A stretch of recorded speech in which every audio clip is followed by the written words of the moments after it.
madaxweyne Sheekh Shariif Axmed saaxiibka oo soo wada shaqeynay sida xaqiiqda ah nin Soomaaliya taariikhna leh wax badan qabtay islaamnimada iyo kuna fiican iyo wadaniyada Soomaalinimada inkastoo aan asigaan marmarka qaar ku taakooyinka isu dhigno laakiin haddana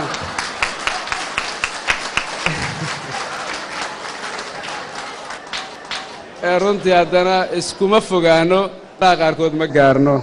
si kasta u dhacday runtii horta aad iyo aad aan ugu mahadcelinaynaa aniga maalintii ugu dambeysay hotelkan waa isku sharxay waxaan rabay inaan madaxweyne u tartamo sida xaqiiqda marka si kasta u noqotay hadda asaan u eersan asaa taakay dhigay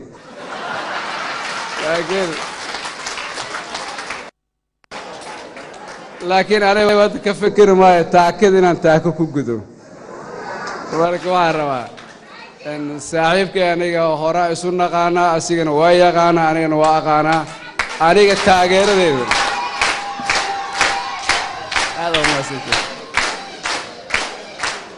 aad oo maasantiin taageeradeeda aniga boqolkiiba boqol aan madaxweynaha taageera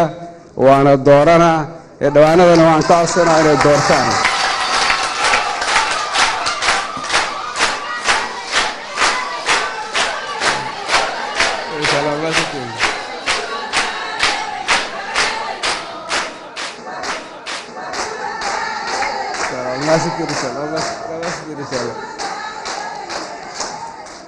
runtii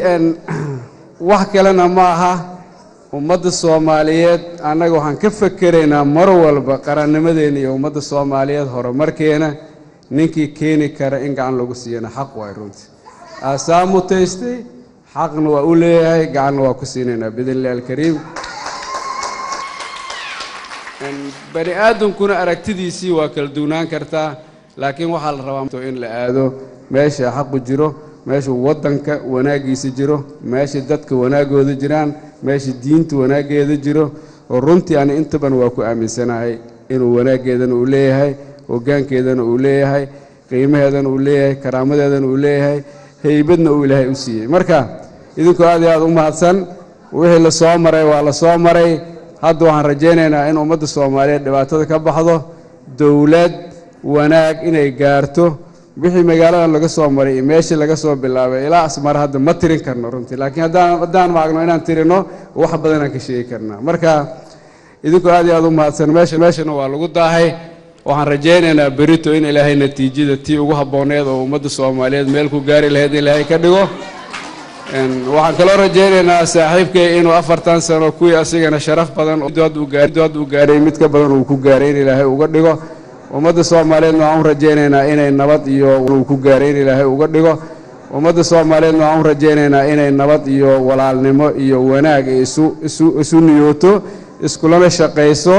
waxaan kaloo aad iyo aad ilaahay uga baryaynaa in ummadda Soomaaliyeed qalbigeeda ilaahay isku soo dumo beritan ee dhawaanada Soomaaliyeed waxaan ka codsanaynaa Sheekh Shariif Axmed inay doortaan